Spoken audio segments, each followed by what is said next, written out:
Wow! Umalis ako ng bahay kanina mga ka-OFW. Huminto na yung ulan. Tapos, kumain ako dyan sa taas ng Hawker Center. Tapos, pagbaba ko, eto na naman, umuulan na naman. Ang lakas ulit. Yan o, ang lakas o. Wow!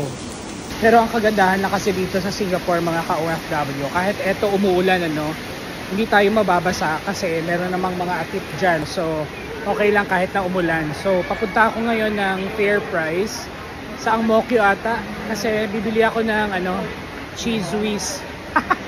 Ano na kasi ako, parang nagsawa na ako doon sa peanut butter na lagi kong pinapalaman sa tinapay. So ngayon, hahanap tayo ng cheese whiz. Meron ako nakita sa Ang Mo Kio, so puntahan natin yon. Medyo maraming tao ngayon mga ka-OFW. Busy kahit na Saturday oh. Sabi ko nga doon sa isa kong video, kahit isang oras lang makapag-day off man lang. Sabi ko ganyan, kahit na umulan, hindi tayo mapipigilan ng ulan, magde-day off pa rin tayo. So dito tayo mag-aantay ngayon. Papunta tayo dito oh. Dito, ayan. Pero tingnan nyo mga ka-OFW, lakas ng ulan. First time ko actually makaranas na ganito, na makakita na or maka-experience na yung ulan dire-diretso no, kasi yung lagi kong na-experience parang uulan siya bigla malakas tapos biglang hihinto tapos aaraw na naman. Pero ngayon mula kaninang hapon hanggang ngayon mga ka-OFW, alas 6 na ng gabi dito sa Singapore, umuulan pa rin. Andito na yung trend.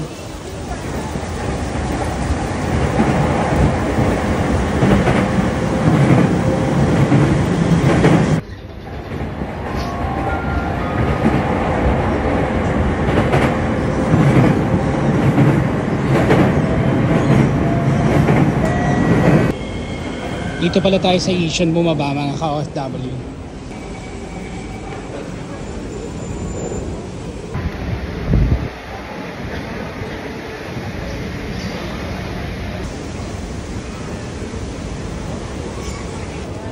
Okay, try natin dito sa FairPrice na to sa Yishun kung meron silang cheese whiz dito.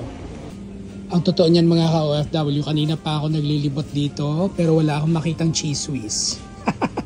Etong area naman na to wala ring cheese whiz, puro to mga peanut butter. Ayan peanut butter, tapos iba pang mga spread.